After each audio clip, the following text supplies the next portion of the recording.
All right, so if you've been watching from the beginning, you know I started with 3 blanks. I broke 2 of them. I have one that actually finished, and this is the one.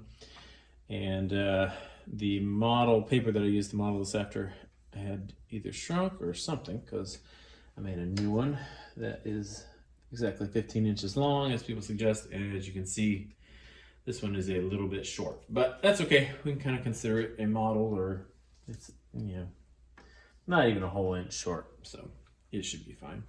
But what we want to do now is cut these, the gouges down here at the bottom, and then all these places where it kind of makes it look like branches were broken out. But we want to make sure to get this middle part and leave it nice and flat. Now, what I should have done, well, I mostly did. You wanted it to be flat and not slope out until you get past that point. I've made one of these before, and I tried using a sticker on there, kind of printed out. There's somewhere online I found the pattern. It really didn't work very well. So what I ended up using was white paint and then stain on top of that. So that'll be coming up soon. Right now, I need to just make sure that I don't accidentally cut inside of it. So let's just put a pencil mark where I need to stay below.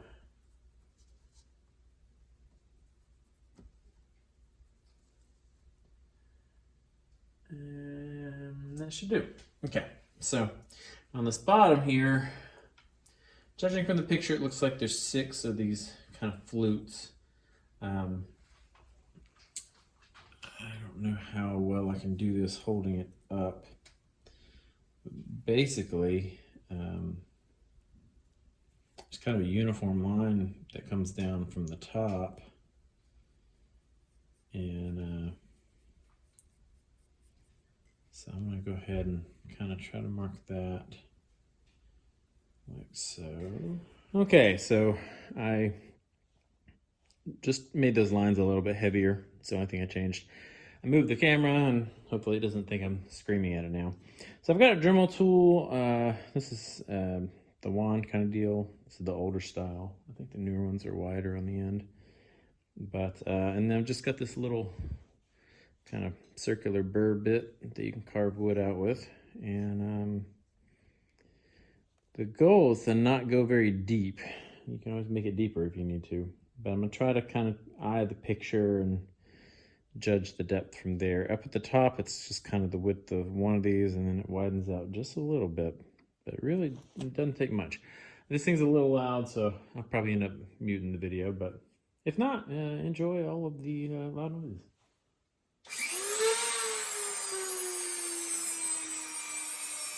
That's not too bad. So I'm going to start out with this on low, just to kind of keep myself from making mistakes.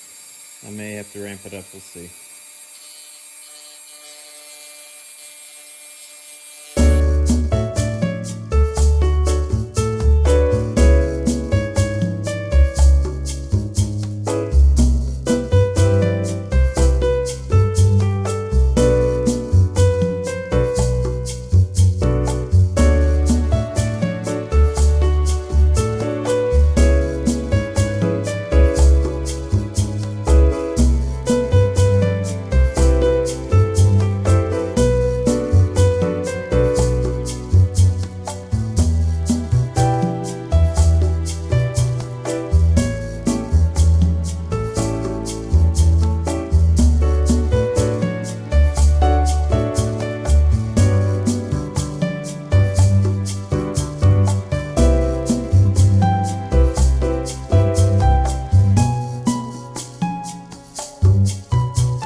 All right, I'm pretty happy with that.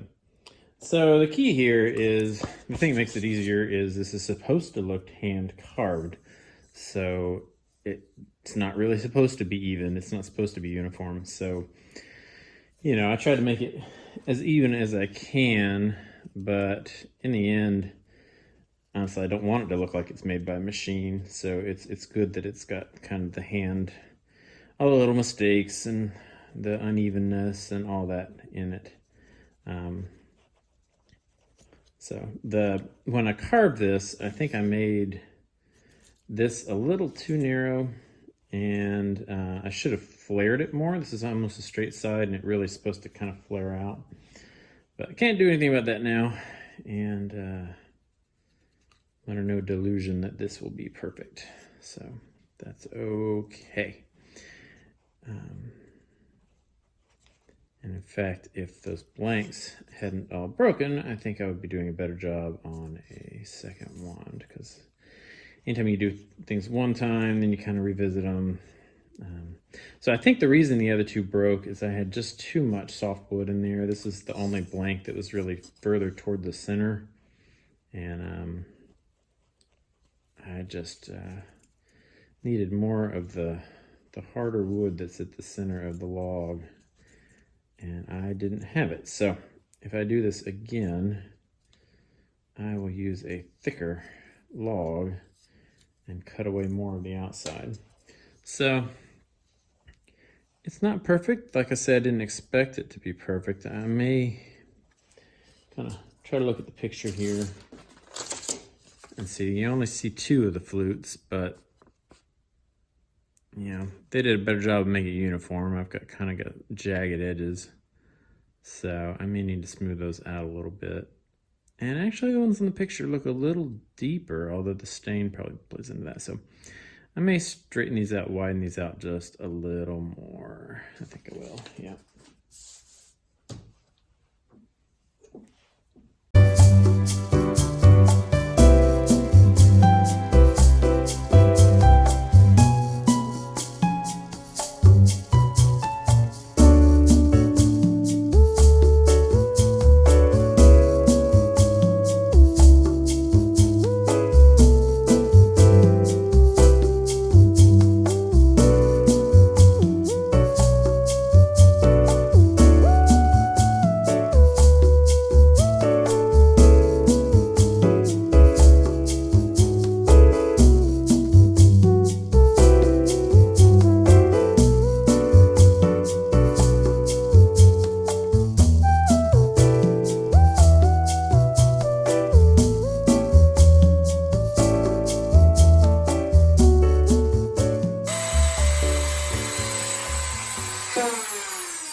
All right, so some of these look closer to the picture than others, but I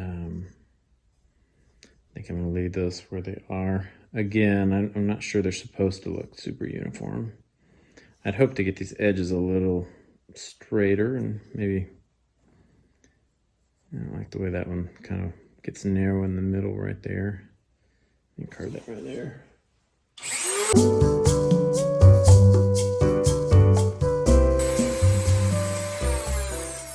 So the rest of them look okay. So next, it's all these little holes. So I use the same bit, and basically I'm going to go up to that line, and then I'll start checking. Now, if you look on here, they're not generally circular. I mean, a lot of them are, but they're kind of, they're not supposed to look real straight. So some of these I'll kind of push in, some of them I'll drag a little bit to kind of make more of a wider oval kind of shape. But yeah.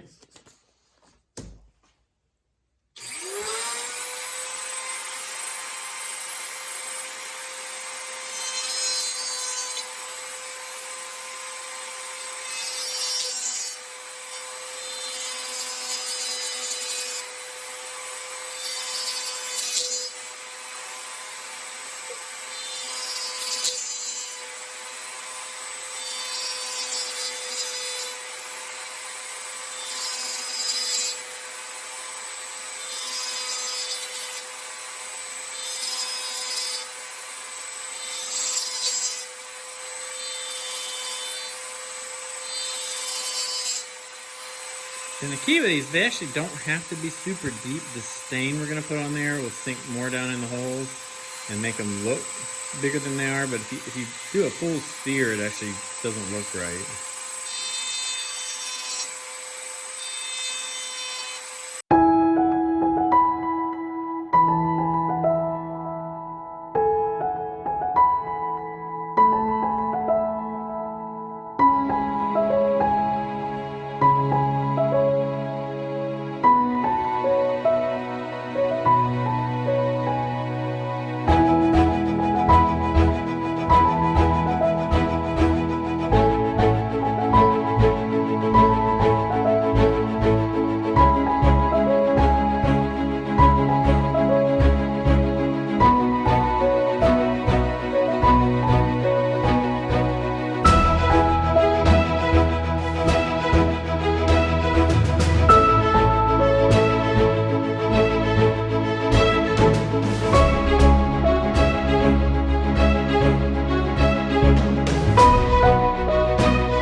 All right, so obviously I'm only halfway done, but my hand's getting tired and that thing's getting hot.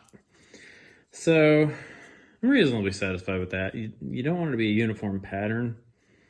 And over here, I kind of feel like I got into some straight lines, but I think overall it'll be fine. Once I sand that, you'll see all the little stuff sticking up will go away pretty easily. And ultimately will be what we want. When you're carving this, you want to pay attention to the raised areas. You want to make sure there's not too much, because if you look on here, it really is pretty well carved.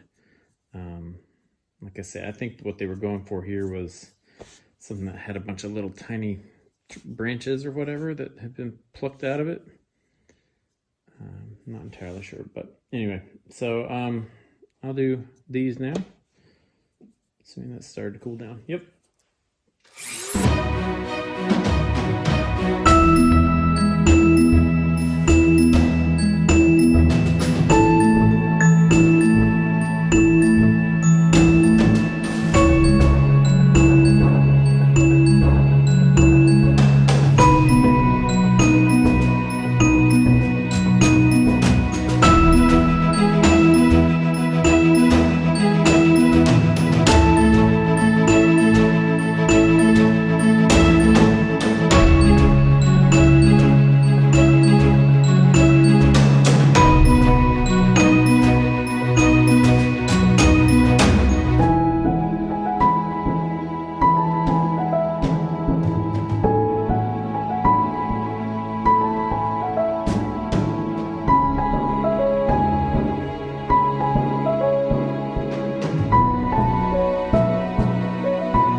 All right, so not too bad. So pay attention that, I wasn't real uniform. I wasn't real graceful. Down here, I dug deeper. Once I got up here, I got shallower, because that's kind of what the picture looks like to me. But we're gonna take some sandpaper with this. But the next thing, if you look, this is not round. It looks carved. So let's make it look carved. So remember, don't do that section, because that's going to be flat. But you want to be real careful not to actually whittle, because if I dig in on it, cutting through the whole thing. But basically the goal here is to make little ridges that'll catch the stain and stand out a little bit. So I just want to kind of, maybe better off doing this with the razor blade. I ended up leaving a little edge right there, but and I don't really know. I'm gonna end up sanding the little bulbs, and I might end up having to sand this too, depending on how smooth I can get the bottom. But it doesn't have to be too major because, like I say, the ridges will pick up the stain. And so it'll look more dramatic than it is, so it can still be relatively round. But you just want to kind of whittle on it a little without digging in too deep, which I just did. So let me cut that one off without going too much deeper.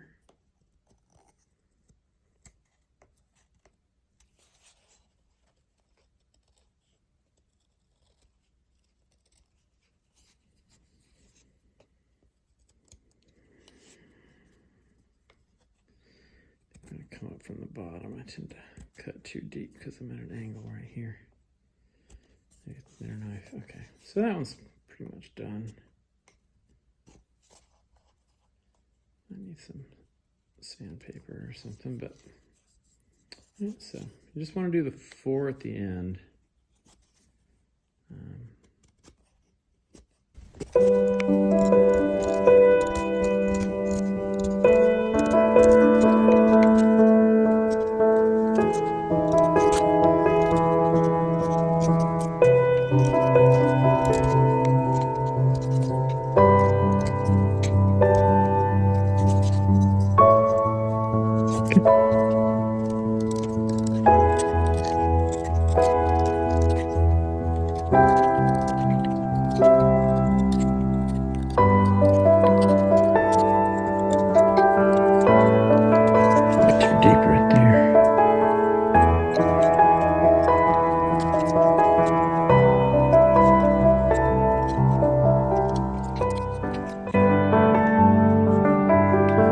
Tip I already kind of messed up the center, so it's already.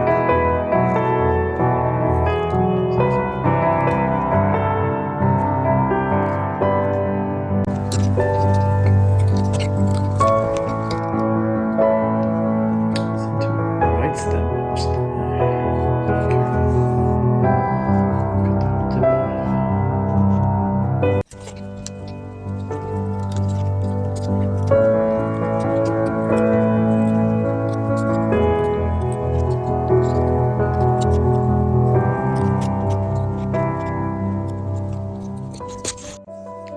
Alright, I'm going to sand this with some hand. I'm just going to hand sand it. And pretty much that, so I don't show you how it ends up.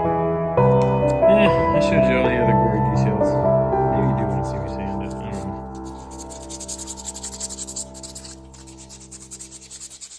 Just a piece of 320.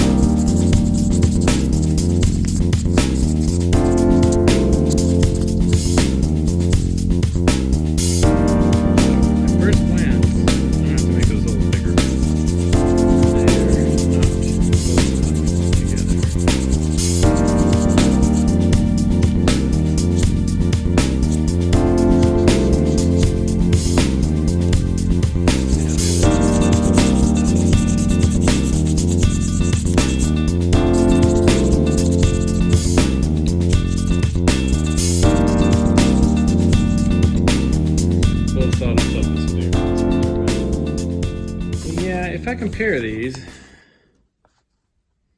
especially down here, there's a lot more cut out on the drawing, on the picture than there is in mine. So let's just make these holes a little wider. We should be fine. Now, as far as these go, I think they're okay. These holes are a little bit round. Let me try to just change their shape a little. But yeah, this bottom part I'm gonna work on.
I think that's most of the carving. Maybe a little more sandy down here. But then we're going to move on to the finishing, which I am not going to do right now. So as far as you're concerned, it'll be up next, but it may be another week before I get to it. Who knows? Anyway, I'll blow this out with the air compressor to get the kind of sawdust out of it, and yeah, then it'll be ready to finish.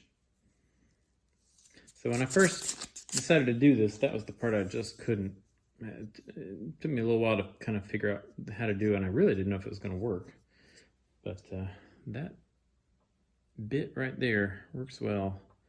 I think it seems to come with most Dremel tools, or granted, I've had mine for a long time, so maybe they don't anymore. But there's spots like this where the knife bit a little deeper than I wanted it to. But again, that'll just kind of give it that carved look. You don't want to sand these too much, or you'll have to do them again. Those corners won't take stain like the flat spots will, and that's what'll give you this variation in color. So, like I say, I'm going to finish this next time. If you look, it's almost a red color. It's like a brownish red. So I've got several stains out there, but the one that seems to work the best on these parts is the cherry.